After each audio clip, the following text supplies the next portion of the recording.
మహావిశాఖ నగరపాలక సంస్థ కౌన్సిల్ సమావేశం రసాభాసగా ముగిసింది. జనసేన కార్పొరేటర్ పీతల మూర్తి యాదవ్ కౌన్సిల్ సమావేశంలో మాట్లాడుతుండగా వైసీపీ ఫ్లోర్ లీడర్ బాణాల శ్రీనివాసరావు అడ్డుకున్నారు. సభ్యులందరి ముందు క్రిమినల్ అంటూ మూర్తి యాదవ్ని సంబోధించడంతో ఒక్కసారిగా కూటమి కార్పొరేటర్లు అభ్యంతరం వ్యక్తం చేశారు.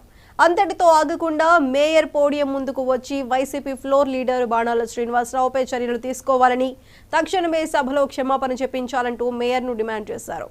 దీంతో కొద్దిసేపు మేయర్కు కూటమి కార్పొరేటర్లకు మధ్య ఘర్షణ వాతావరణం నెలకొంది.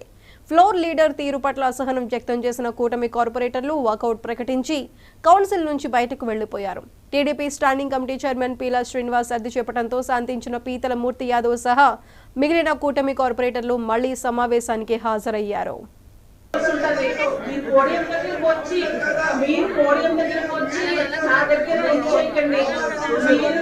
మీరు పాటించండి.